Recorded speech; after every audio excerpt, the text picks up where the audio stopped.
আপনাদের জায়গা দিল্লি হবে না, আপনাদের জায়গা হবে বঙ্গোপসাগর, বঙ্গোপসাগর, বঙ্গোপসাগর। হাসিনা যা করে গেছে এখন কি সেইটাই চলবে? এই জন্যই কি রক্ত দিয়েছিলাম? আর বিএনপিকে ডুবানোর জন্য প্রস্তুত হয়েছে শিলং মন্ত্রী সালাউদ্দিন চৌধুরী ওরফে শিলং। ভারত যাকে বলবে অনেক বিলম্বে স্বরাষ্ট্রমন্ত্রী শিলং মন্ত্রী ভারতীয় পররাষ্ট্রের মন্ত্রী সালাউদ্দিন কাদেরকে আপনার স্বরাষ্ট্রমন্ত্রীর পদ থেকে অপসারণ করুন, নচেত বিএনপির পরিস্থিতিও আওয়ামী লীগের চাইতে ভালো কিছু হবে না, হবে না, হবে না। দেশে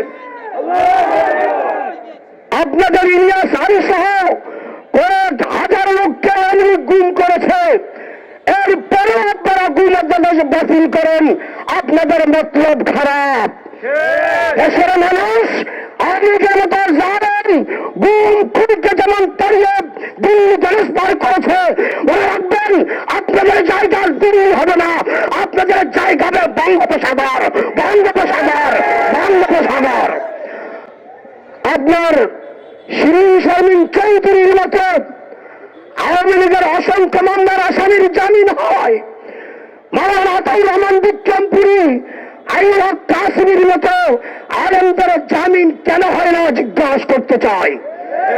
যদি আপনারা আগামী এক সপ্তাহের মধ্যে নির্দেশ আলেমদের মুক্তি আনেন, তখন আমরা বাংলাদেশের অন্যান্য দলের সাথে পরামর্শ করে আপনাদের বিরুদ্ধে আন্দোলন সংগ্রাম করতে বাধ্য হব। আমরা এই নতুন স্বাধীনতা কেমনে পেয়েছি? 2000 শহীদ শহীদ 2000 শহীদ হয়েছে, 35,000 পঙ্গুত্ব বরণ করেছে। এমনি এমনি এই স্বাধীনতা আসেনি। আর এখন সংসদে যে দুটা দল আছে, বিএনপি এবং জামাত, দুটা দলই কিন্তু গত 16 বছর মজলুম ছিল। এই মজলুম দুটা দল এখন সংসদে আসেন। আমি বুঝি না এই তারাই যারা গতকাল ছিল মজলুম, আজকে কিভাবে তারা এই গুম কমিশন বাতিল করে এবং গুম অধ্যাদেশ বাতিল করে। তাদের সংসদেই তার দলের 4 জন সাংসদ আছে। হুম্মাম কাদের আছে, ইলিয়াস আলীর ওয়াইফ আছেন, তারপর তুলি সংসদে নেই, বাট আরেকজন আছেন।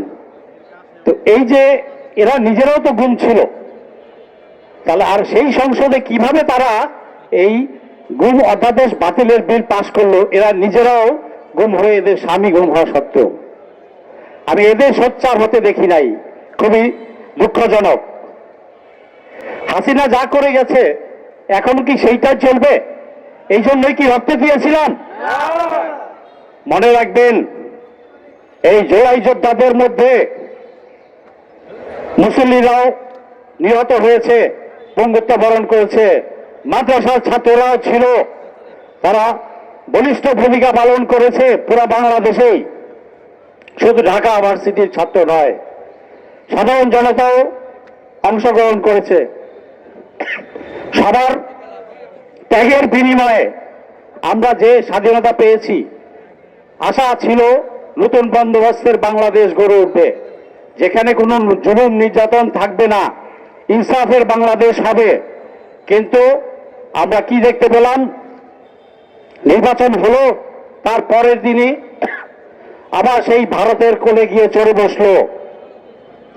নির্বাচন কি হয়েছে না হয়েছে সেটা আমরা মেনে নিয়েছি, দেশের স্বার্থে সবাই মেনে নিয়েছে, ভালো কথা। এখন দেশ ভালোভাবে চালান। 133টা অধ্যাদেশ